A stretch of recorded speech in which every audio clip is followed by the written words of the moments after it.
มาแล้วเนาะเจริญธรรมยามอะไรเขาเรียกยามเช้ายมืดยามเช้ามืดเหรอยามเช้าเจริญธรรมตอนเช้ามืดเนาะตอนนี้กี่โมงแล้วครับตี 4แล้วที่4 2 นาทีครับโอ้ตี 4กับคนไม่หลับไม่นอนเนาะรายการคนไม่หลับไม่นอนอันนี้พี่ตั๊กเอาครับ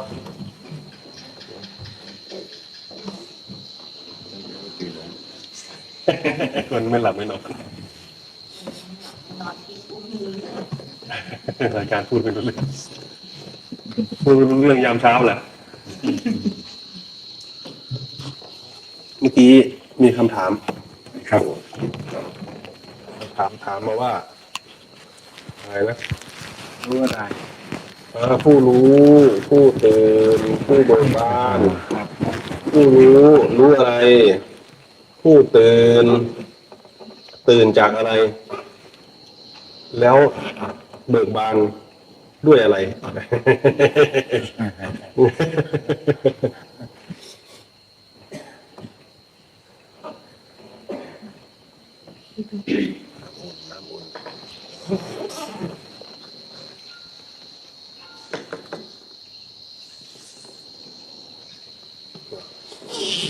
ผู้รู้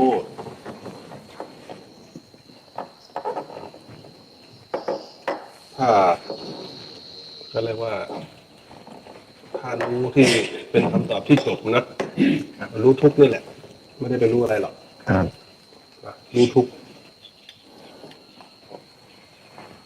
กตื่นจากความหลับไหลตื่นจากความเพลิดเพลินเนี่ยนะตื่นจากความหลงไหลเพลิดเพลินหลงอยู่ในกามภพหลงอยู่ในรูปภพหลงอยู่ในอรูปภพเนี่ยนะเบิกบานนะด้วยปัญญาอันยิ่งก็คือพาตัวเองพ้นจากความวกวนในทุกข์นั่นเองผู้รู้ผู้ตื่นผู้เบิกบานพาตัวเองออกจากเพลิงแห่งทุกข์ได้แล้วดีใจที่ออกจากวัฏจักรนั้นเบิกบานความพ้นพุทโธ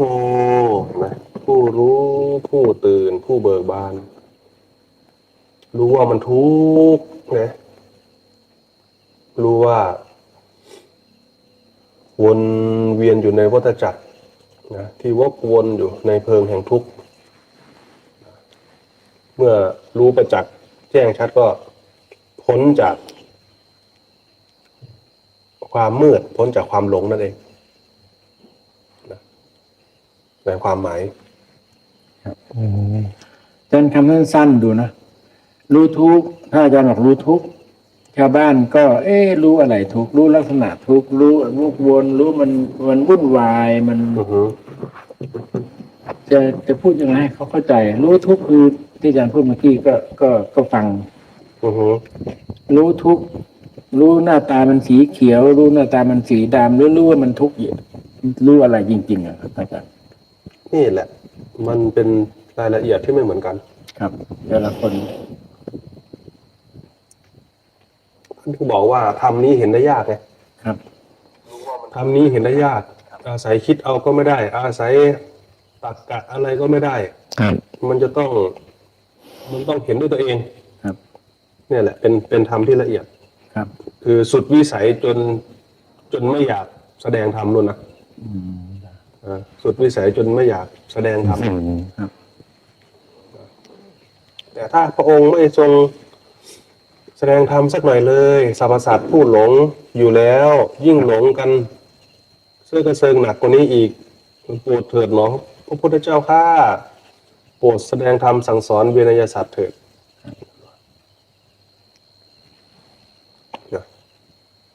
เป็นคำที่ติดปากแล้วก็เป็นคำที่ลึกซึ้งเป็นคำที่ยากที่จะเข้าใจทุกนะครับยากที่จะเข้าใจที่อาจารย์บอกว่ามันต้องแต่ละคนก็จะมองแตกต่างกันไป แต่ความซ้ำซากทำไมอาจารย์ถ้าเห็นชัดเจน มันก็ถึงให้เรา ซ้ำแล้วซ้ำอีกซ้ำแล้วซ้ำอีกซ้ำแล้วก็เลย อย่างนี้ใช่ไหมอาจารย์ ก็ไม่รู้กี่กับกี่กันเนาะกว่าเราจะรู้ทุกข์ได้ ครับ แต่ละคนก็หลายกับหลายกันนะบางคนก็เป็นอสงไขยมันยาวนาน เห็นทับถมจนละเองหรือว่าลำคาญละ เห็นแล้วก็ต้องมองหาที่พึ่ง ครับ ถ้าไม่มีที่พึ่งก็ออกไม่ได้ ถ้าเราไม่อาศัยพระพุทธเจ้าไม่อาศัยธรรมะของพระเจ้าไม่อาศัยพระอริยสงฆ์ทั้งหลายก็ไปไม่เป็นเหมือนกัน ครับ ทุกข์อยู่แต่มันออกไม่ได้ ไม่เห็นทางออก ครับ ทั้งที่ทางออกมีอยู่แต่เราไม่เห็นเนี่ยสิ เหมือนคนหลงป่าอะไรกัน เหมือนคนหลงป่าตอนกลางคืน ที่มองไม่เห็นด้วยซ้ำว่าทิศไหนไปทิศไหนมันมืด ที่ท่านอาจารย์เล่าแต่คนรุ่นใหม่เขาอาจจะไม่เห็นที่ตามหาวัวนะอาจารย์ มันชัดจริงๆนะ ฮะ แล้วอาจารย์เลี้ยงวัวเลยเหรอครับ เลี้ยงควาย ครับ เคยเลี้ยงควาย แต่ว่าเป็นแบบการเลี้ยงแบบ คือตาเนี่ยเลี้ยงควาย ครับ เมื่อก่อนตาเนี่ยเป็นนายห้อย เมื่อก่อนมีควายฝูงหนึ่ง ครับ นะแกก็จะไปเลี้ยงเด็กๆก็ไปด้วยอย่างเงี้ยนะครับ บ้านยาย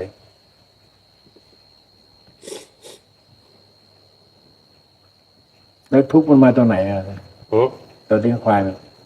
ทุกข์มาตอนไหน หมายถึงตอนควายหายใช่ไหม ครับ ตอนควายหายไงตอนกลางคืน เวลาออกไปตามควายเนี่ยไม่รู้จะไปบ้านไหน ไม่รู้จะหันหน้าไปทิศไหน ไม่รู้จะขึ้นโคกไหน ไม่รู้ทิศทางนะหิวก็หิว ครับ หนาวก็หนาว กลัวก็กลัว ครับ เดินไปด้วยความกลัวหิวก็หิวหนาวก็หนาวไม่รู้แม้กระทั่งทิศทางว่าจะไปไหนด้วยครับ ครับ สับสนความรู้สึกนะครับ สับสน ไปไม่ถูกอ่ะตอนนั้น ก็เหมือนแม่นะครับ ที่ลูกถ้าหายไปเลย ไม่รู้เดินมาทางไหนใครอุ้มไป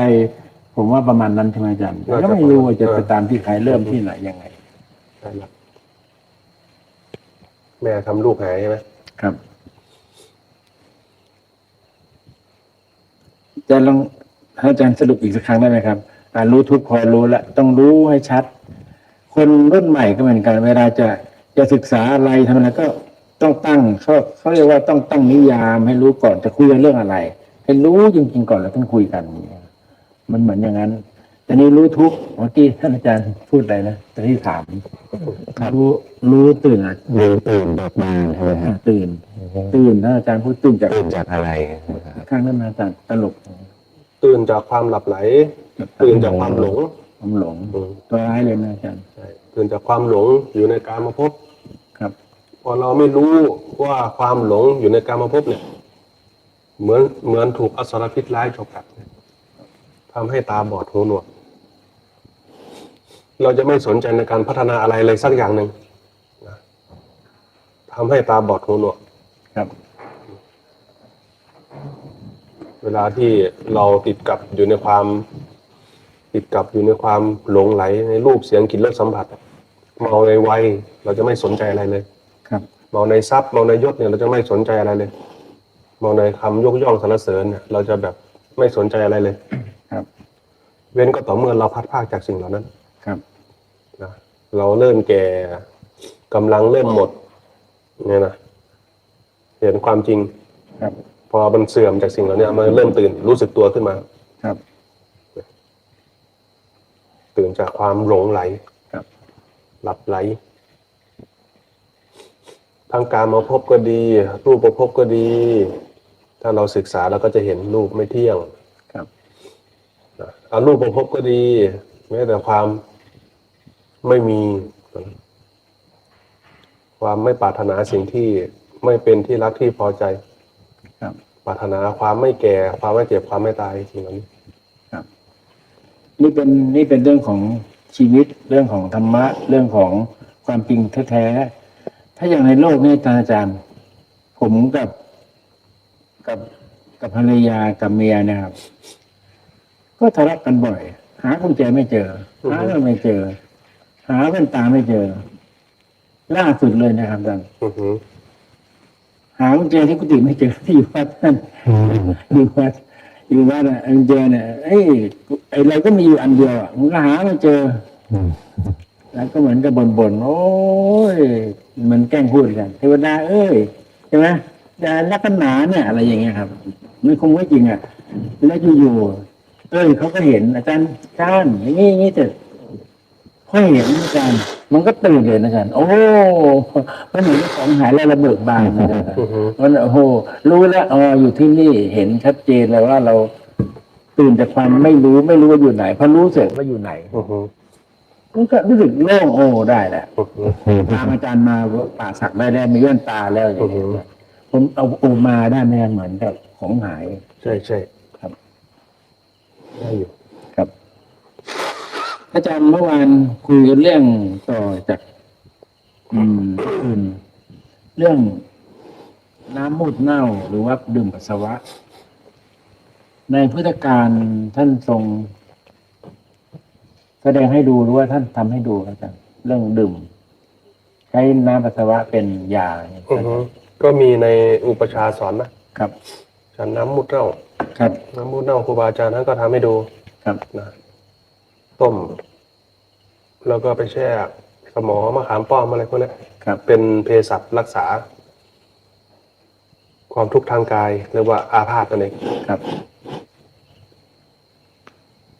ท่านอาจารย์เคยดื่มไหมครับ เคยสิเคยดื่ม ครับ นะ แล้ว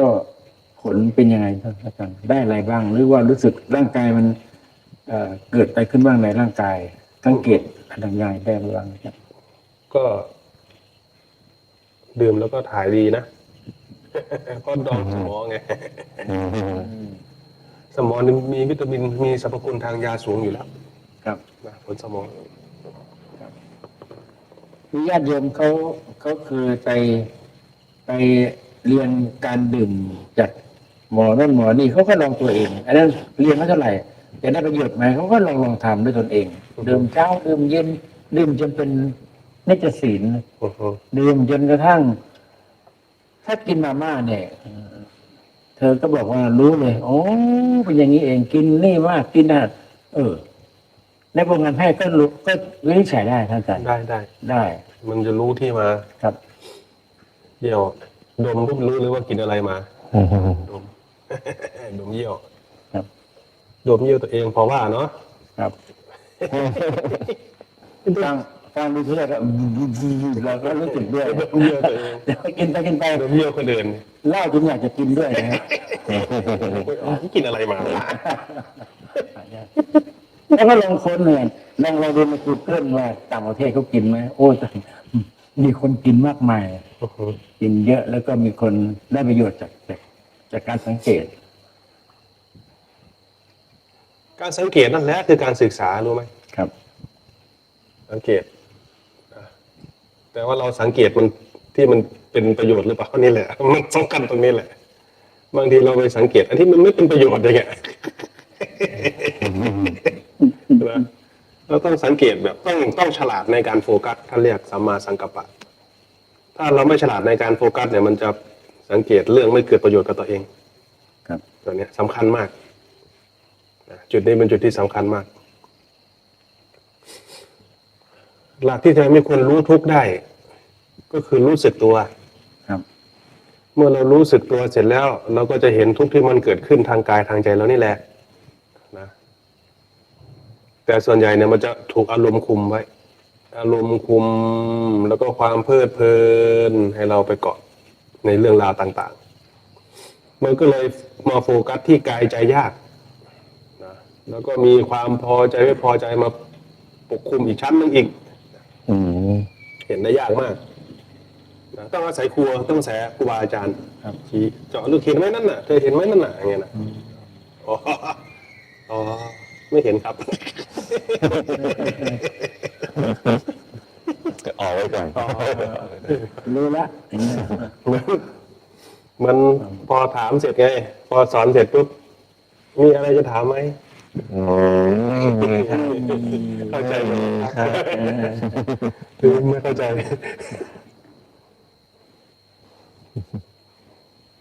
มีคำถามมาบ้างไหม ไม่ได้มีคนดูครับยังไม่มีคำถามครับ โอ้ ไม่มีคนดูหลายคนเลย ไม่หลับเลยนะ ไม่หลับไม่หลับ ครั้งแรกที่อาจารย์ที่D4 ไม่ค่อยได้ไลฟ์นะ ครับมีคนดูด้วย มีคนดูครับ แสดงว่าเขาได้ประโยชน์ เขาไม่หลับไม่นอน คนนอนไม่หลับอาจารย์ทำไงครับเวลาอาจารย์นอนไม่หลับ ก็นั่งดูตัวเอง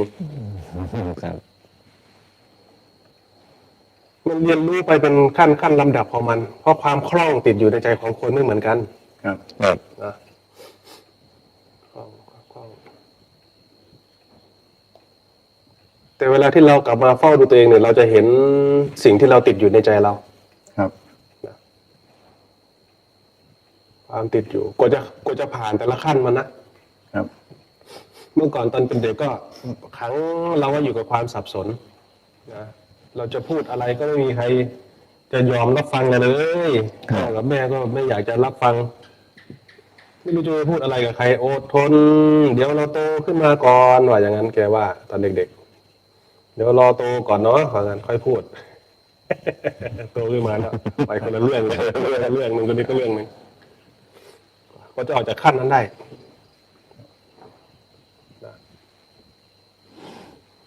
อันนี้ขั้นแค่วัยนะวัยเด็ก วัยต้องการพื้นที่ไง ๆครับ มันจะมีแบบต้องการพื้นที่เราก็เลยเข้าใจว่า โอ้คนเราก็ต้องการพื้นที่เนาะอย่างเงี้ยเหมือนเรามีอะไรก็เราก็ต้องการพื้นที่ปล่อยของอย่างเงี้ยนะ อืม แต่ว่าทำไมคารวาสเขาถึงสอนทำเยอะจังเลยพระอาจารย์คนนั้นคนนี้ก็เนี่ยว่าอ๋อเขาก็ต้องการพื้นที่ อืม ศึกษามาปล่อยของหน่อย แต่ถ้าไม่เป็นครูบาอาจารย์แล้ว เดี๋ยวก็รู้ ถ้ารู้อะไรท่านอาจารย์รู้ว่าอะไรถูกจริงๆผิดจริง ใช่ใช่เดี๋ยวก็รู้พอเราไม่รู้ เราก็เลยอยากเอาไว้ ๆ ครับ พอเราไม่รู้เราก็เลยอยากนะพอเราอยากทีนี้มันก็จะมีบางอย่างที่มันจะเป็นบทเรียนเข้ามาในชีวิตเอง ครับ นะทั้งความเห็นต่าง ครับ นะทั้งหลายๆอย่าง ครับ ประเดประดังเข้ามานะไม่รู้คนที่ไหนคนที่มีสติปัญญาที่ไหนอยากจะหาเรื่องให้ตัวเองเอาไหมไม่เอาไหม ใช่ครับอาจารย์ เพราะไม่รู้นั่นแหละ ครับ นะคนมีสติปัญญาที่ไหนเขาจะอยากหาเรื่องให้ตัวเองเป็นทุกข์นะเพราะไม่รู้ แต่มันก็เป็นเส้นทางเรียนรู้ของคน ไม่ใช่ว่าจะเข้าใจได้เลย มันต้องเรียนรู้จากประสบการณ์ตัวเอง ครับ ทุกคนอยากดีนะครับ ไม่ใช่ว่าทุกคนไม่อยากดีนะทุกคนอยากดีนี่แหละ ครับ ทุกคนอยากเห็นลูกที่ไปในทางที่ดีขึ้นสิ่งนี้เป็นสิ่งที่ดีนะแต่เมื่อยังไม่รู้ใช่ไหมล่ะ ครับ ก็ต้องทดลองดูก่อน ครับ มันไม่ใช่เรื่องผิดอะไร ครับ ทดลองไปเดี๋ยวก็รู้ไปเอง ครับ แต่ถ้าเกิดว่าดีจริง มันจะทนอยู่ได้ถ้าใจดีจริงตรงนั้นนะ ถ้าดีแท้ จะทนอยู่ได้ ทนประเดประดังเข้ามาก็สู้ได้ ไหว ไหว แต่ถ้าเกิดว่ายังดีไม่จริง ครับ แป๊บเดียว แล้วแต่อารมณ์ อารมณ์ดีก็ทำดีได้ อารมณ์ไม่ดีก็ทำชั่วได้ ครับ ขึ้นลง ครับ รอสรุปเอาเลยไม่ได้ ครับมันสะท้อนใจจริงๆนะอาจารย์ อาจารย์พูดมาเราก็เห็นความเป็นตัวตนสมัยจบใหม่ๆนี่เรื่องจริงก็คือว่า จบใหม่ๆเขาให้เราเป็นครูแม่เป็นครูเป็นอาจารย์เนาะเราก็รู้สึก ปล่อยของซะเลย ได้ของเรา ปล่อยของเอาเป็นว่าเอาสักจุดแล้วกันจากนั้นก็กระเด็นมาจากหลายละถึงอายุสัก39แล้วท่านอาจารย์มาสอนอยู่ด้านเป็นสอนหมออนามัยแล้วเป็นเด็กมหาลัยจ้ะมันต้องเท่นะอาจารย์ต้องเท่ต้องโอ้แล้วก็สอนเต็มเลย ปิ้งพิ้งเป็นใสอย่างเงี้ยสมัยก่อนปิ้งเป็นใสเด็กก็เงียบโอ้แสดงว่าเราก็เหลือร้ายเนี่ยนะเด็กเงียบ แต่เราก็มีความรู้สึกเงียบอย่างนี้มันเหมือนกับยังไงเนี่ยมันท้าทายอ่ะ ก็เลยต้องไปแอบนอนที่หอของน้องนักศึกษาเขาเรียนกันมา100 คนให้เขาจะอยู่อะไรนะชั้นเดียวกัน ถ้าขึ้นไปเขาจะได้ยินเสียงโกนเสียงปุ้งเร่งปุ้งเร่งโอ้สารพัดเลย เราเป็นแหมครูบาอาจารย์จากกรุงเทพมาอะไรเนี่ยเปะปากวนกงเก่งกงเก่งกงไอ้คนก็นอนคนละกันแต่ก็ตอนหลังเราก็มีความรู้สึกว่ามันก็ทำให้เขาอดทนได้นะอยู่ด้วยกันได้ยังไง แล้วก็ฝึกมา แต่สิ่งสำคัญที่สะท้อนเราก็คือว่าเราแกล้งไปอยู่ในห้องน้ำแล้วฟังเขาพูดกันโอ้โหเขาด่าเราจ้ะเป็นข้าสอนมันให้คนไม่มีมันสอนอะไรมาถึงปิ้งแทนไซส์นู่นนี่อะไรเราพูดว่าตายนี่เราไม่รู้เรื่องเลยเราไม่เคยเลยนะให้ทำไมเราแย่ขนาดนี้นะหัวใจมันขนเขินพองลุกเลยเนี่ยนี่มันเป็นครูยังไงเราก็ไม่ได้เราโอ้นักเรียนนี่สุดยอดเลยนะเราคงจะเป็นอย่างนั้นนะนอนไม่หลับเลยกลับมาไงเนี่ยก็เลยต้องหาวิธีการเอาเงี้ยแล้วนักเรียนเธอสอนยังไงเธอต้องด่าครูสิด่าถ้าด่าก็ได้คะแนนเยอะไปเลยด่าเอไปเลยเอเป็นตะการด่ามาโอ้โหจังคำถามเนี่ยโอ้โหเยอะเลยเนี่ยมันสะท้อนเลยว่าเราไม่ได้เรื่องเลยตั้งแต่นั้นมาก็เลยเริ่มรู้ตัวเองจ้ะนี่เป็นบรมครูให้อาจารย์ ใช่สอนเราเลย ใช่ครับ เนี่ยเกิดขึ้นจากประสบการณ์ตรง ครับ ถ้าไม่โดนอย่างนี้แล้วเราไม่สามารถเปิดรับได้เราไม่ยอมรับได้เนี่ย เราก็จะถือตัวเองไป ครับ ถือตัวเองไปแล้วเราก็จะเข้าใจว่าสิ่งนี้เป็นสิ่งที่ถูกต้องแล้วอย่างเงี้ย ครับ นี่คือสิ่งที่ถูกต้องแล้ว แต่ในความเป็นจริงมันถูกเฉพาะตัวเองนะในความเป็นจริงนะแต่ถ้าเรามีพื้นที่ให้คนได้วิจารณ์เราก็จะเห็นมุมอีกมุมหนึ่งที่เราไม่เคยเห็นมาก่อนครับฟังจากคนอื่นที่สะท้อนเราก็ได้ประโยชน์เหมือนกันได้ประโยชน์ครับนักศึกษาที่ดีการเฝ้าสังเกตฟังมุมที่มันสะท้อนพวกนักวิเคราะห์ก็คือเฝ้าสังเกตครับพ่อแม่ที่ส่งลูกไปโรงเรียนอนุบาลไปโน่นไปนี่ผมสังเกตดูว่าได้ข้อคิดเนี่ยครับถ้าไม่ถามลูกวันนี้เป็นยังไงบ้างชอบครูคนไหนอะไรยังไงถ้าพ่อไม่ถามนี่ก็ไม่เกิดประโยชน์เลยครับไปจบไปคำถามมันกระตุ้นให้เรารู้สึกตัวนะครับและเห็นเป้าหมายและได้ทบทวนนะครับคำถามเนี่ยมันกระตุ้นให้เรารู้สึกตัวขึ้นมา แล้วก็ย้อนกลับไปดูเรื่องราวที่ผ่านมาแล้วเราได้อะไรบ้างมันตกตะกอนนะแต่ถ้าเราไม่ถามปุ๊บก็ทิ้งไปเลยไอ้ที่ผ่านมานั่นแหละได้เรียนรู้อะไรบ้างอย่างเงี้ยคนได้เรียนรู้อะไรบ้าง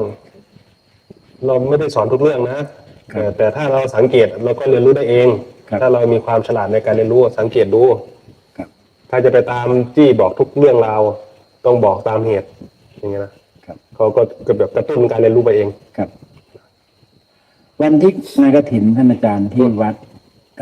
ที่ทำแจ้งเวลาเด็กมาเนี่ยผมก็ใช้ประสบการณ์เนี่ยชอบหนูเรียนที่ไหนเป็นยังไงแล้วชอบครูคนไหนถ้าเขาตอบได้แล้วเขาเล่าคำถามเด็กจะสะท้อนถึงโรงเรียนนั้นเลยเป็นยังไงครูคนนั้นเป็นยังไงเขาก็จะเล่าถ้าถามความรู้สึกนะเขาก็จะเล่าเราก็จะเห็นเลยมุมมองของ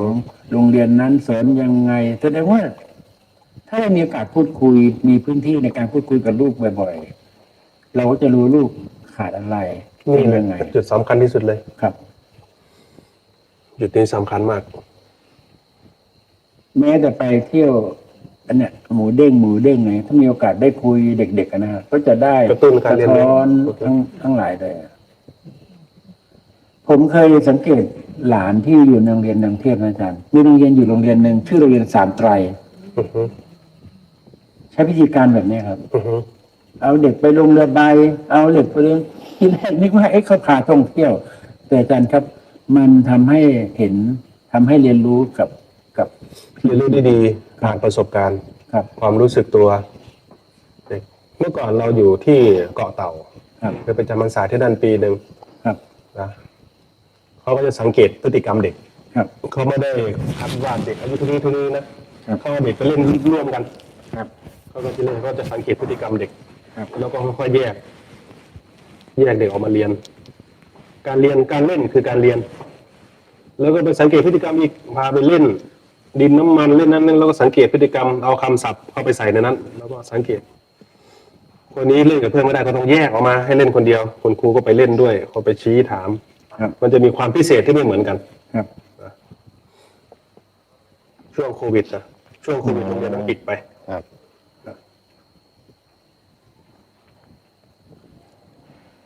ผมชอบแอบไปดูครับอาจารย์ไปดูโรงเรียน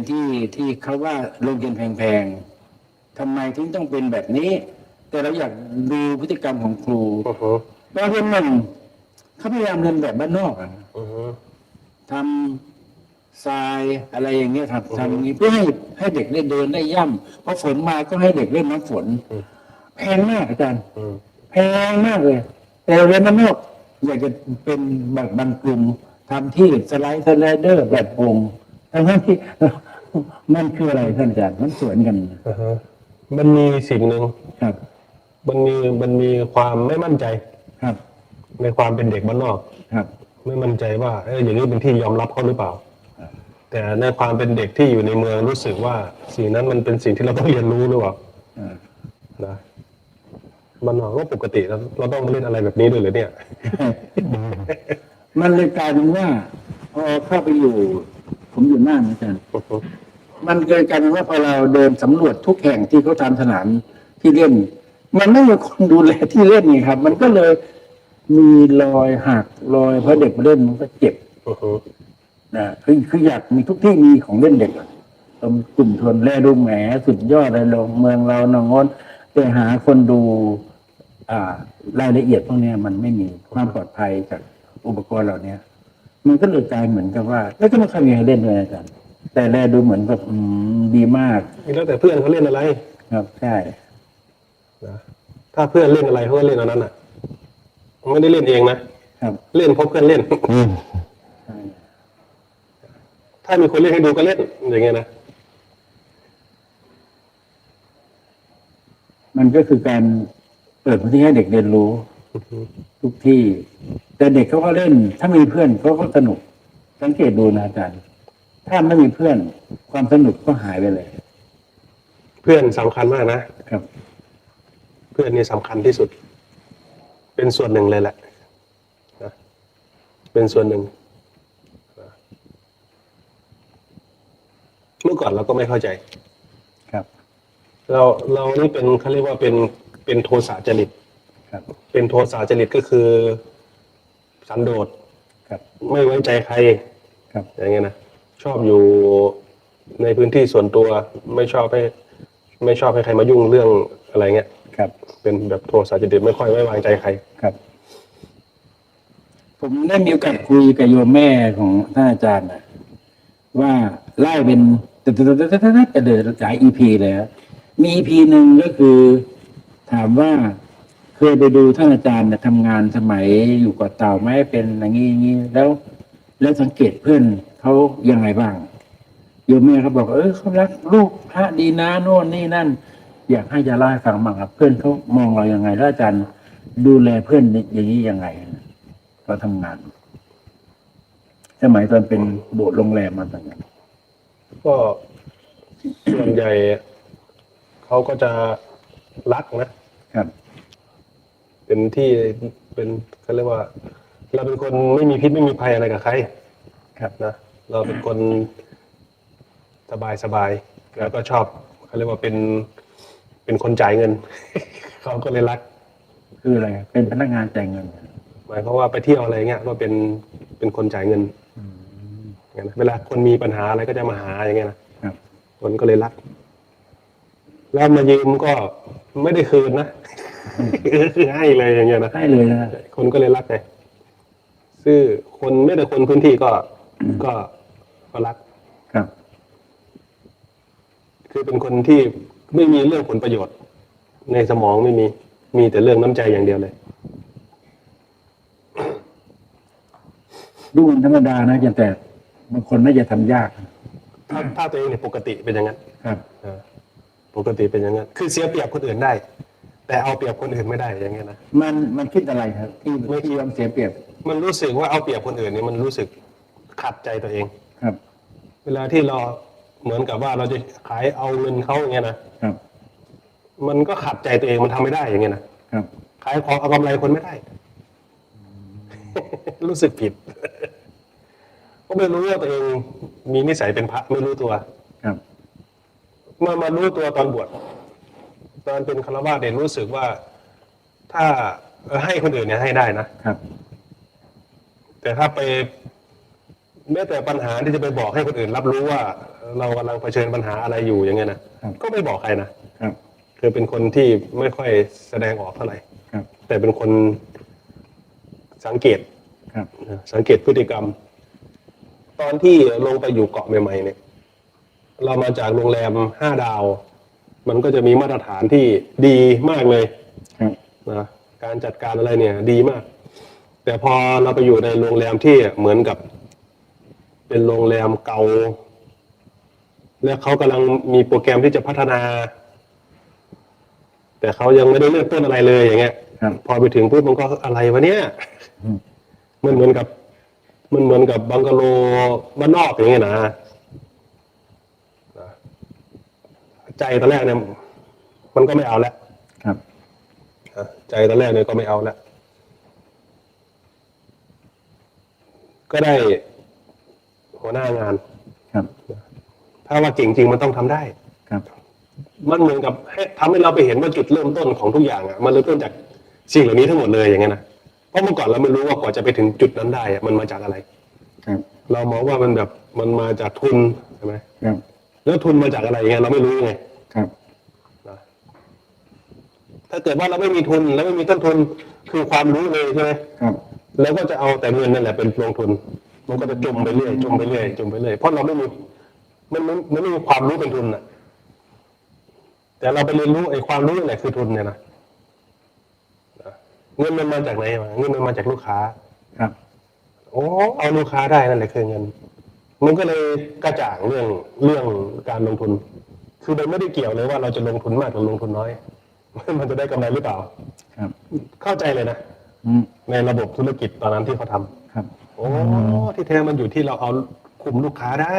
อืม การควบคุมลูกค้าทำไมเขาถึงสามารถจ้างเราในราคา50,000 60,000ได้ อืม แสดงว่าเราต้องสามารถทำเงินให้เขาได้ มากกว่านั้น โอ้ก็เลยเข้าใจเรื่องเหล่านี้เรื่องเป็นความรู้เป็นทุน ครับ มันก็ผ่านให้เราปลดล็อกไปอีกขั้นหนึ่ง อ๋อจุดนี้ใช่ไหมที่อาจารย์เปลี่ยนไปเป็นเจ้าของ ใช่ใช่ ครับ เอ้าถ้าเราทำเงินให้เขาได้ทำไมเราไม่ทำเงินให้ตัวเองล่ะ อืม ผมก็เลยว่า ทำเองดีกว่าอย่างเงี้ยนะครับ เพราะว่ามันมองเห็นแล้ว ครับ มองเห็นอะไรล่ะ มองเห็นบาลานซ์น่ะ มองเห็นเงินแล้ว ครับ นะแต่ตอนนั้นเนี่ยมันไม่มีคนเข้าใจ มันเหมือนกับว่าความรู้เราเนี่ยมันล้ำไปก่อน ครับ ทีนี้คนที่อยู่ด้วยเนี่ยเขาไม่เข้าใจในสิ่งที่เราอธิบาย ครับ ว่าถ้าเกิดว่าเราทำเนี้ยมันจะเป็นอย่างนี้ใช่ไหม อืม สมมติว่าร้านเราทำได้ขนาดนี้ อย่างเงี้ย ได้กำไรเท่านี้ ถ้าเกิดว่ามี2 ล้านจุดนี้3 ล้านอย่างเงี้ยนะครับ มันก็จะแบบเพิ่มปริมาณ ครับ แต่พอทำแค่ร้านที่2ยังไม่พูดถึงปัญหาที่ตามมานะครับ พอเปิดอีกร้านหนึ่งใช่ไหม ครับ ปัญหาที่ตามมาก็คือมาตรฐานของคน ครับ ความรู้ของคนที่เข้ามาร่วมองค์กรมาตรฐาน วิสัยทัศน์มุมมอง ความรับผิดชอบ โอ้ เนี่ยปัญหาที่ตามมาทำให้เราตอนนั้นทำให้เรารู้เลยว่าปัญหาที่แท้จริงแล้วมันเป็นคน ครับ แล้วกว่าเราจะมาอยู่จุดตรงนี้ได้เนี่ยมันพูดกับใครไม่ได้นะตอนนั้น ครับ เราเลยบอกว่าทำอย่างนี้ทีนี้มันจะพูดเป็นผลเนี่ยก็ไม่รู้เรื่องนะมันคนละเรื่องกันเลย ก็เลยเข้าใจว่าวิสัยทัศน์การมองของคนไม่เหมือนกันบางคนมองแค่วันต่อวัน ครับ บางคนมองล่วงหน้าไปแล้ว อย่างนี้นะ1 เดือน หรือ1 ปีนะ2 ปี3 ปี เมื่อก่อนก็เลยไม่เข้าใจว่าเรื่องวันเดือนปีเวลาวันจันทร์อังคารพุธพฤหัสศุกร์พวกนี้มันสร้างขึ้นมาไว้ทำอะไรอย่างเงี้ยไม่เข้าใจนะโตมาถึงมารู้ความหมายของสิ่งเหล่านี้ เมื่อก่อนไม่รู้ท่องตามเข้าเฉยๆนะมันเอาไว้คุยกันมันเอาไว้สรุปมันเอาไว้คำนวณมันเอาไว้คิดได้อย่างเงี้ยนะมันใช้สื่อสารกันได้อย่างเงี้ยนะครับ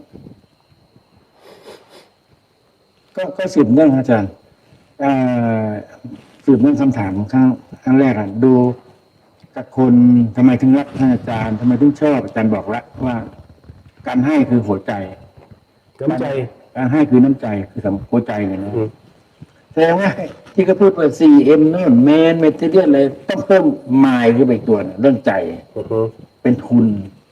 ต้องไปฉีกตำราทิ้งไหมอาจารย์ ไม่ถึง เพิ่ต้นไม้ ไม่ถึงขั้นฉีกหรอก ไม่พูดเล่นนะครับอาจารย์ก็คือว่าเขาจะพูดว่าบริหารต้องมีคนต้องมีเงินต้องมีการจัดการอะไรอะไรเงี้ยแล้วก็คือสุดท้ายต้องมีไมล์อยู่ไปบวกด้วยตาเพื่อใ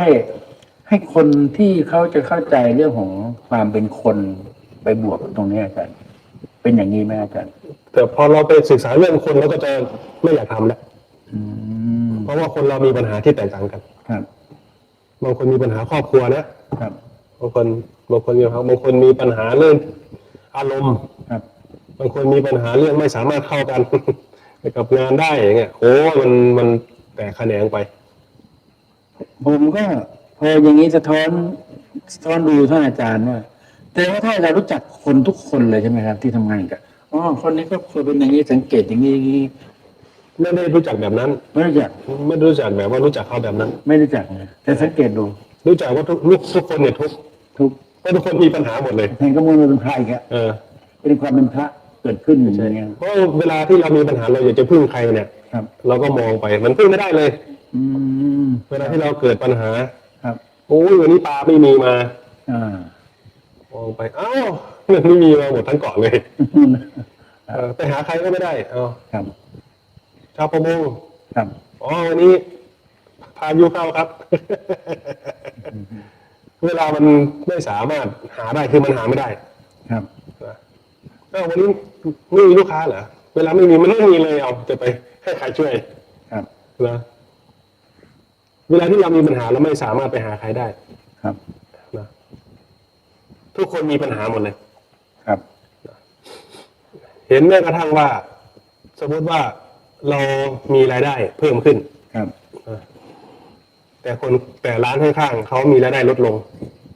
เขาก็มีปัญหาอีก ครับ ถ้าว่าเงินมากองอยู่ที่เราใช่ไหม ครับ คนข้างๆเขาก็มีปัญหาอีกเขาก็ต้องส่งลูกไปโรงเรียนอีกแล้วเขาก็ต้องดิ้นรนเพราะฉะนั้นมันถูกต้องแล้วที่ใครทำใครได้นั่นคือกฎความจริงที่ดีที่สุดแล้วเห็นไหมลูกก็เลยสอนให้เราต่อสู้ไงใครทำใครได้ พอมาปฏิบัติธรรมถึงรู้เลยว่าโอ้ยใครทำก็ไม่ได้มันขอไม่ได้ ครับ นะแล้วมันจะสอนเราเอง ถ้าเราลงมือปฏิบัติธรรมเนี่ย แล้วประสบการณ์นั้นนะก็จะสอนเราเองนะจะค่อยๆสอนเราเอ๊ะทำไมใจเรา มันไม่อยู่อย่างนี้เลยทำไงดีหาอุบายให้ใจเราอยู่กับตัวเองอย่างเงี้ย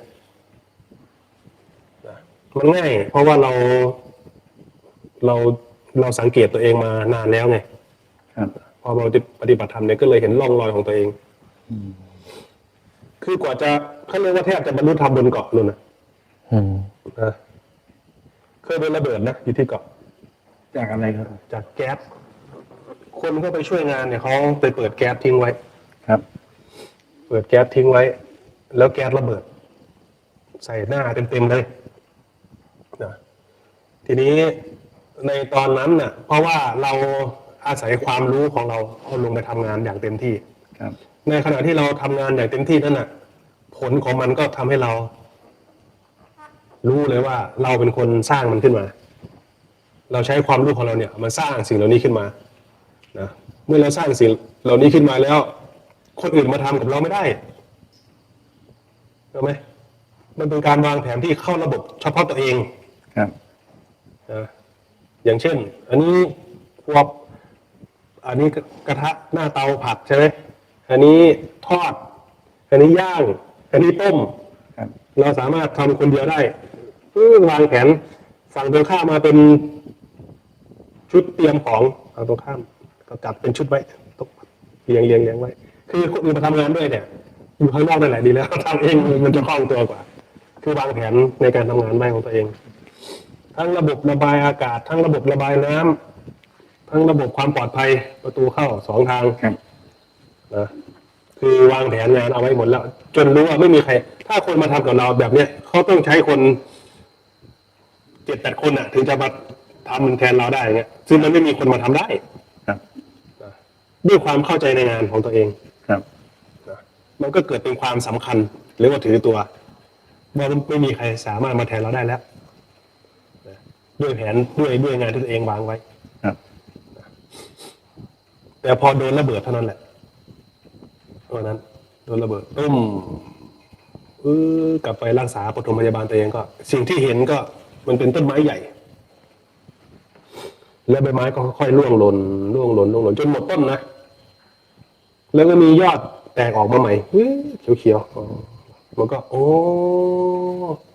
ต่อให้เราตายไปในวันนี้ เดี๋ยวก็มีคนมาแทนอยู่ดี เพราะทุกคนเหมือนใบไม้ค่อยๆร่วงหล่นเราไม่ต้องกังวลหรือเสียใจหรือเป็นบ้าเป็นบออะไร เพราะมันเป็นอย่างนั้นไอ้ความสำคัญตัวก็หายไปเลยโอ้เดี๋ยวก็มีคนมาแทน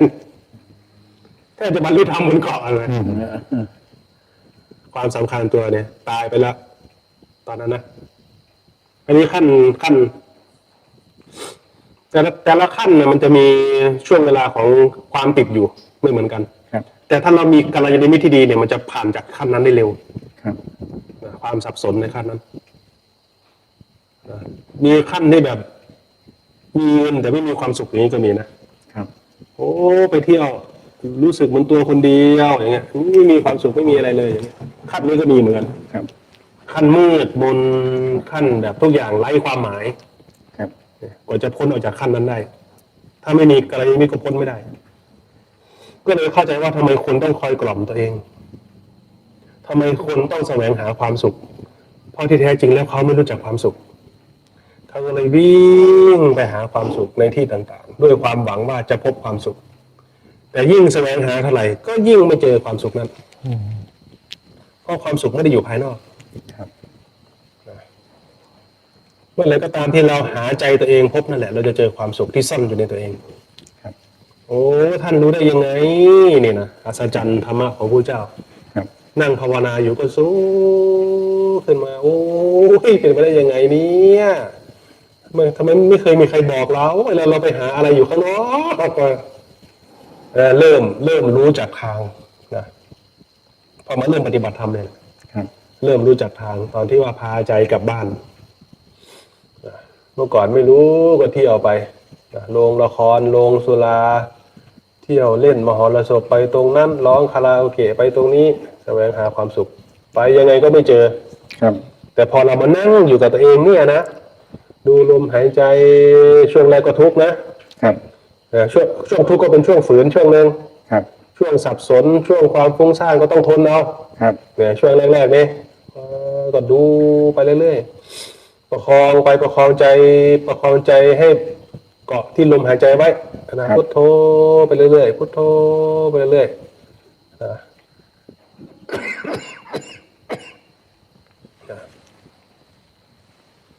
เดี๋ยวเราก็เห็นได้ ครับ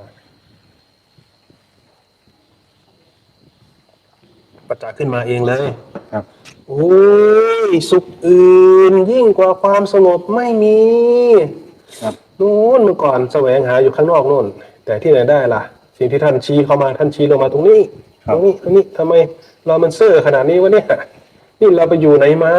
นะครับ ท่านชี้มาสู่หัวใจตัวเอง ถ้าอาจารย์แต่ละขั้นคงอธิบายยาก เพราะมันถ้าอาจารย์บอกว่าประสบการณ์จะสอนของแต่ละคนไม่เหมือนกัน แน่นอน ครับ แล้วขั้นละความคิดอาจารย์ขั้นละความคิดที่ฟุ้งซ่านเนี่ยมันคนก็ส่วนใหญ่ก็เป็นเราก็เป็นผมถามจากตัวเราเนี่ยขั้นอย่างเงี้ยอาจารย์ อะไรเนาะมันทำให้เราละความคิดพวกเนี้ยโอ้โหเดี๋ยวไม่แกเดี๋ยวไม่แกเดี๋ยวไม่แกอะไรเงี้ยครับขั้นเนี้ยท่านอาจารย์จะได้เป็นเรียนรู้ว่าอันนี้ก็มีคนอื่นทำได้เนาะอะไรว่าเป็นอีกขั้นละความคิดอาจารย์ทำไงครับ เราต้องเห็นโทษของความคิดก่อนถึงจะละมันได้ ครับมันก็ต้องนั่งพิจารณาเหรอหรือว่ายังไง ต้องเห็นแหละทบทวนตัวเองเนี่ยแหละ ครับ เหมือนเราสรุปในแต่ละวันนั่นแหละ ครับ เหมือนเรามานั่งภาวนาเนี่ยนั่งหลับตาลงเราก็จะเห็นความคิดที่มันฟุ้งซ่านเลย ครับ เราเห็นโอ้มันทำให้เราเสียเวลามานานมากแล้วเหมือนตอนที่เราเมาในวัยเมาในกามเนี่ย ครับ มันทำให้เราไม่สนใจในการเรียนรู้อะไรเลยเนี่ยพอเราเริ่มเห็นโทษมันก็เริ่มคลายออกแล้ว นะ เหมือนอ้วกเอาละ ครับ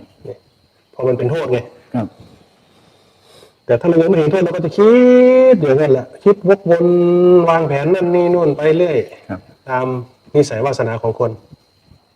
นะจนเวียนหัวนู่นแหละเวียนหัวพอเวียนหัวไม่เอาละ ครับ เห็นโทษของมัน ความคิดพอถามท่านอาจารย์ท่านได้อาจารย์ก็บอกว่าให้พิจารณาดูให้เห็นโทษ ความโกรธถามอาจารย์ก็ไม่ค่อยโกรธใครก็ไม่ถามแล้วความหลงนะอาจารย์ขั้นละความหลงไม่รู้นู่น ท่านอาจารย์มีขั้นตอนนี้ผ่านได้ยังไง เรียนรู้ เหมือนกัน นะเรียนรู้ ครับ นะศึกษาเฝ้าสังเกตเนี่ยแหละ ครับ เรียนรู้ อย่าเพิ่งเชื่อ อย่าเข้าไปตัดสินอะไร ครับ นะมันถึงจะแก้ความหลงได้ ครับ ส่วนใหญ่เราเข้าไปตัดสินก่อน ครับ แต่ก็ไม่เป็นไรเหมือนกัน ครับ ตัดสินไปก่อนก็ได้ ครับ เดี๋ยวค่อยรู้สึกตัวทีหลัง ครับ บางทีมันต้องอาศัยเกิดขึ้นกับตัวเอง ครับ บางคนเห็นคนอื่นก็เรียนรู้ได้แล้ว แต่บางคนมันต้องเกิดขึ้นกับตัวเองก่อนถึงจะเรียนรู้ได้ ไม่เหมือนกัน ครับ ขั้นละไม่วุ่นวายไม่ไปคล้องกับสิ่งที่มันกระทบเราบอจานอย่างเงี้ยครับคือมันก็ด่าเขาไปเลย เสียงอะไรมาก็เวทขั้นเนี้ยท่านอาจารย์ผ่านมาได้ยังไง มันเร็วมัน มันอยู่ที่โฟกัส ครับ โฟกัส ครับอย่างเสียงกลเนี่ยท่านอาจารย์แบบอย่างเงี้ยครับเสียงนอนไปกับใครก็กดก็แก๊กโอ้อีกแล้วหรือเราก็ไม่เคยมาอย่างเงี้ยครับจะละอย่างเงี้ยครับ ขั้นตอนอย่างเงี้ยละยังไง มันก็ต้องเผชิญก่อน เชิญก่อน แล้วเหตุการณ์มันก็จะสอนเรา ครับ เขาผ่านก็ได้ยังไง ครับ เรียนรู้เอาเอง ครับ มันสอนกันทั้งหมดไม่ได้หรอก ครับ ครับครับเป็นคำถามแบบทางบ้านนะครับ มีคำถามเข้ามาเยอะเหมือนกันครับอาจารย์ เหรอ อยู่คือเยอะนะ มันไม่หลับไม่นอน ไม่หลับไม่นอนโอเคครับ น้ำกล่าวนมัสการพระอาจารย์ตะวันนะคะเกิดความขัดแย้งในตัวตนระหว่างการอยากปล่อยวาง ทำไมมองเห็นน่ะตัวเล็กนิดเดียว สายตายาวครับ นะตัวเล็กนิดเดียว อ่านได้ ครับผมระหว่างการปล่อยวางละเลิกและชอบช่วยเหลือผู้อื่น แต่อีกใจยังอยากยึดและกลัวหมดกลัวเสียและอยากเอาเปรียบคนอื่น ครับผม ปกติใจคนจะเป็นประมาณนี้ มันจะมีความเห็นออกแบ่งออกเป็นสองฝั่ง ฝั่งหนึ่งแล้วก็อยากเอาเปรียบคนนะ อีกฝั่งหนึ่งก็อยากจะเป็นคนดีนะ มันจะมีสองฝั่งในคนคนหนึ่งที่เป็นคนปกติ ครับ ปกตินะไม่ใช่ไม่ปกตินี่คือ ธรรมชาติ คว เลย ปก อะ ติ ครับ ใช่แบบนี้เขาเรียกว่ามีจิตสำนึกด้วยซ้ อืม ำมีจิตสำนึกในการเรียนรู้ในธรรมทั้งสองฝั่ง ครับ โดยปกติพี่นามันจะคิดแค่ฝั่งเดียว คือตัวเองคิดยังไงก็จะเข้าใจว่าเป็นอย่างนั้นนะแต่เมื่อเรามีจิตสำนึกขึ้นมาแล้วมันจะมีธรรมสองฝั่งแบบเนี้ยปรากฏขึ้นมา ให้เราเลือกว่าเฮ้ยบางทีเราก็อยากจะเอาเปรียบคนเหมือนกันนะ ครับ บางทีเราก็เลือกที่จะเอาเปรียบคนด้วย ครับ บางทีเราก็อยากเป็นคนดีนะ บางทีเราก็เป็นคนดีด้วย ครับ ปุถุชน ครับ นะ อืม แต่เริ่มมีจิตสำนึกแล้วมันเริ่มเอียงซ้ายและเอียงขวาเริ่มมีทางเลือกแล้วแต่เมื่อก่อนมันจะไม่มีทางเลือกเมื่อก่อนมันจะไปอย่างเดียวเลย ฮะ แล้วามันเป็นการเรียนรู้ขั้นหนึ่ง ครับมันถือว่าถูกทางอยู่ใช่ไหมครับ ใช่ใช่แต่มันยังไม่ปลอดภัย ครับ มันยังไม่ปลอดภัยหมายความว่า มันยังมีโอกาสที่พาตัวเองไปสู่โลกที่ชั่วได้อยู่ อืม คือมันแล้วแต่อารมณ์ไง ครับ ก็ต่อเมื่อว่าความรู้ที่เป็นลงต่อธรรม ครับ ก็คือมันเห็นเหตุผลของเราเห็นเหตุผลของเขา แล้วก็เห็นเหตุผลของตัวเองที่แบ่งออกเป็นสองฝั่ง ครับ เห็นเหตุผลของเขาที่แบ่งออกเป็นสองฝั่งเหมือนกัน ครับ นะแล้วเราก็ไม่สามารถเข้าไปควบคุมเหตุผลของเขาได้ว่าดีหรือไม่ดีแล้วเราก็ไม่สามารถควบคุมผลลัพธ์ได้ว่าไอ้ที่เราเลือกตรงนี้มันจะดีหรือไม่ อ๋ ดี อ ในขณะที่เราวางใจลงไม่ได้นั่นแหละให้ถือเอาเหตุผลแห่งธรรมก็คือไม่ต้องเอาเหตุผลอะไรทั้งสิ้นทิ้งทั้งหมดเลย อะไรก็ตามที่ตรงต่อธรรมหมายความว่า อะไรก็ตามที่สมเหตุผล อะไรก็ตามที่เป็นไปเพื่อละเป็นไปเพื่อสละ เป็นไปเพื่อคลายกำหนัดเป็นไปเพื่อคลายความยึดมั่นถือมั่นเอาตรงนี้มาเป็นเหตุแห่งธรรมเหตุผลแห่งธรรมพอใจเรามันอยากรู้นี้ปุ๊บทีนี้ไอ้ความคิดทั้งสองฝั่งนี้ก็จะหายไปหมดเลย ครับ เหมือนคนเกิดใหม่ อืม อันนี้คือขั้นที่เข้าสู่กระแสธรรมนะคือคนที่เข้าสู่กระแสธรรมเนี่ยเขาจะถือเอาประโยชน์อย่างเดียว ครับ เขาจะไม่มาเสียเวลาทะเลาะ ฮะ เขาจะเรียนรู้จากความเห็นของคนที่แตกต่างกัน คนนี้มีความเห็นยังไงเขานี่ความเห็นของใครเป็นเหตุเป็นผล เป็นไปเพื่อประโยชน์สูงสุดเอาเหตุผลตรงนั้นเลย ครับ ไม่ได้มันไม่ได้เอาแพ้เอาชนะ คือเขาจะทิ้งความทุกข์ได้ง่าย อืม เขาจะทิ้งความขัดแย้งได้ง่าย ครับ แต่ถ้าเกิดเป็นบุรุชนเนี่ยมันจะมีความถือตัวอยู่ในนั้นนะก็เลยมีการทะเลาะกันด้วยความเห็นด้วยอัตตาอยู่ในนั้น แต่ถ้าเกิดว่าคนที่เอาเหตุแห่งธรรมแล้วเนี่ยเขาจะถือเอาประโยชน์นั่นเองนี่คือคนที่ปลอดภัยจากการที่ไม่พาตัวเองกลับไปสู่โลกที่ชั่วแล้ว คือถือเอาประโยชน์ ครับ หรือเรียกอีกในหนึ่งว่าดวงตาเห็นธรรมนะคือความเห็นที่มันเป็นสองฝั่งเนี่ย จะหายไปเลย มันจะถูกรื้อถอนเลยนะมันจะเอาธรรมอย่างเดียวในครั้นี้ก็จะถือธรรมด้วยนะคนที่ปฏิบัติธรรมมาตรงนี้ก็จะถือเอาธรรมเป็นใหญ่เลยทีนี้เห็นใครไม่ไปทำเนี่ยเอาแล้วของขึ้นเลยคนที่มีขั้นนี้ด้วย ครับ ขั้นถือธรรมเนี่ย ถือดี ถือดีอะไรที่ไม่ถูกทำพลิกหมดเลยไม่ถือมันก็เลยมีการเหยียบย่ำได้อันนี้ก็เป็นอีกขั้นหนึ่ง ครับ แต่ขั้นต้นเนี่ยก็ต้องเป็นอย่างนี้ไปก่อน อืม แต่เมื่อลงทำปุ๊บก็จะมีถือทำแต่ก็เลยว่ามีโอกาสผิดพลาดได้อยู่ ครับ ก็มีอยู่แต่น้อยลงแล้ว นั่นแหละ แต่เมื่อมีกัลยาณมิตรเมื่อมีครูบาอาจารย์ทำแล้วก็ค่อยๆงดงามขึ้น ครับ นะมีกัลยาณมิตรมีครูบาอาจารย์ จากที่เราเคยถือทำเคยสำคัญว่าดีกว่าเขา มันก็จะเริ่มปรับลงมา โอ้เมื่อก่อนเราก็เป็นเหมือนเขาไม่ใช่เหรอ อืม เมื่อก่อนเราก็โง่นี่อ๋อมันก็ค่อยๆลดตัวเองลงมาเสมอกันเลยแต่ตอนนี้ทำให้เราโดดขึ้นไปทำให้เราเด่นแล้วก็เกิดความขัดแย้ง เมื่อเราเห็นความขัดแย้งปุ๊บมันก็จะลงมาโอ้เสมอกัน ครับ อาจารย์แปลว่าบันไดขั้นแรกเนี่ย ถ้าคนสองคนคุยกันพ่อกับแม่คุยกัน เราคุยกัน เมื่อก็ตามที่เริ่มเห็นความขัดแย้ง อืม นี่ไม่ใช่ธรรมนะ อืม เป็นบันไดขั้นต้นแล้วโอ้โหให้ประเมินได้เลยว่าโอ้โหเราจะเข้าสู่ของการใช้เหตุและผลของใคร เหตุของเขาเหตุของเรามาหักแย้งแล้วไม่ใช่ประโยชน์ของธรรม ถ้าเป็นไปเพื่อเอาชนะกันนะ ครับ ไม่ได้เป็นไปเพื่อความเข้าใจ ใช่ครับ นะมันต้องตั้งหลักให้ดีสองฝั่ง ครับ ถ้าคุยกันเพื่ออยากจะเอาชนะด้วยความถือว่าเราดีกว่า อันนั้นเป็นอัตตาเป็นกิเลส อืม แต่ถ้าเกิดว่าเราสนทนาด้วยหาเหตุเอาเหตุผลมาคุยกันนั่นแหละแต่เป็นไปเพื่อความเข้าใจ ครับ นะมันต่างกันแค่นิดเดียวนะ โอ้อาจารย์ความเข้าใจนี่เป็นคีย์เวิร์ดเป็นตัวหลักนะ ถ้าเป็นไปด้วยความเข้าใจนี่มันก็จบอย่างอื่นเลย แน่นอน เดี๋ยวจะเห็นทางออกเอง ครับ ใช่แล้วบางทีเราอาจจะเข้าใจกันผิดอยู่อย่างนี้นะครับ แต่ถ้าเป็นเพื่อความเข้าใจมันก็เพื่อความเข้าใจอ่ะ ครับ ไม่ได้เป็นไปเพื่อเอาชนะกัน ถ้าเป็นไปเพื่อเอาชนะกันมันก็ยังคาใจอยู่เอ๊ะมันก็ไปหาอะไรมา ครับ นะไม่จบ ครับ ถ้าเอาชนะอย่างนี้ก็ไม่จบ มันก็จะคัดกันไปคัดกันมาอย่างนั้น ความเข้าใจเป็นตัวกลางภาษาโลกสมัยก็อะไรนะปัญญาใช่ไหมท่านอาจารย์ตัวนี้ใช่ไหมเพื่อความปัญญาเพื่อให้ตรงใช่ไหมหรือเรื่องชื่อเดียวผมอยากจะตีความว่า เพื่อความเข้าใจให้กระจ่างแจ้งเหมือนเห็นโล่งอาจจะที่จะว่าคล่องเห็นโน่นเห็นนี่เห็นประโยชน์ เพื่อความเข้าใจนั่นแหละ ครับ โอเคคำถามต่อไปนะครับ ครับ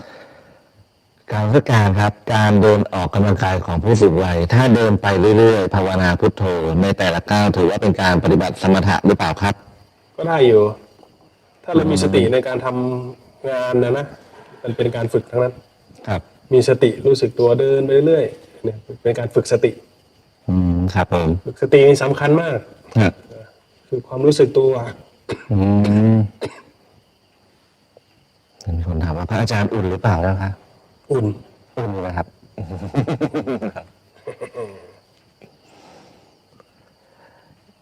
ครับผมให้พระอาจารย์สอนเกี่ยวกับจิตภาวนาหน่อยเจ้าค่ะ สอนตอนนี้เหรอ หรือว่าจะไปเป็นช่วงอื่นช่วงเย็นไหมครับ จะเป็นช่วงท้ายพอดีพระอาจารย์ครับ คุณธนวันบอกว่าพระอาจารย์คะหนูติดดูซีรีส์อยากเลิกแต่ทำไม่ได้สักที ขอคำแนะนำทางเดินออกจากทางตรงนี้ด้วยครับพระอาจารย์ เน็ตฟิกเหรอ เป็นอย่างนั้นนะพระอาจารย์ยิ่งเดี๋ยวนี้ซีรีส์จีนด้วยเนอะน่าจะแบบงอมแงมเลยครับตอนนี้ เขาก็ทำมาเพื่อตกเหยื่อโดยเฉพาะ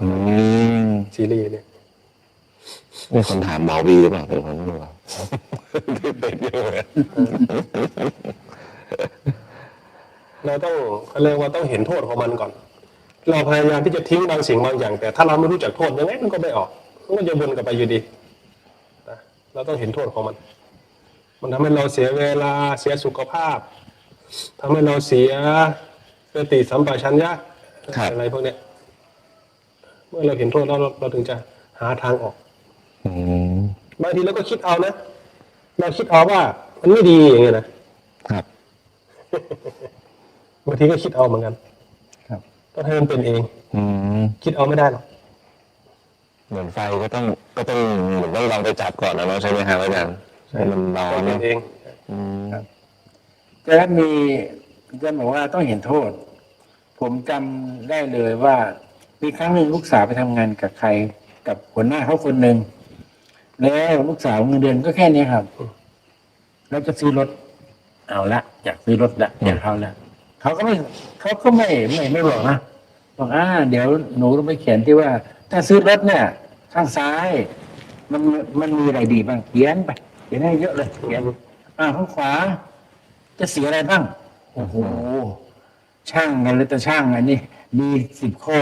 ไม่ดีเนี่ยโอ้โหมหาศาลเลยโอ้ไม่ซื้อเลย ไม่ซื้อเพราะกระดาษนะไม่ได้ซื้อเพราะคำเชื่อนะโอ้แสดงว่าเขาสอนดีนะอาจารย์นี่คือการสอนให้เขาเห็นโทษด้วยตนเองด้วยแบบง่าย ใช่ครับ ๆถ้าเพิ่มแล้วต้องมองให้เห็นโทษ ครับ ชั่ง ผม น้ำหนักดู ครับคำถามต่อไปนะครับ ครับ สภาวะต่างๆที่เกิดขึ้นและมีอยู่เป็นธรรมชาติที่มีอยู่แล้ว ใช่หรือไม่เจ้าคะสาธุค่ะ โอเค ตามนั้น ครับผมมีคนถามครับในติ๊กต็อกท่านไลฟ์จากที่ไหนเจ้าค่ะพระอาจารย์ ตอนนี้อยู่ที่นครสวรรค์วัดปางศักดิ์นะครับที่แม่เปิลอยู่ติดกับห้วยขาแข้งเดินข้ามเขาไปหน่อยนึง ถึงว่าติดพม่า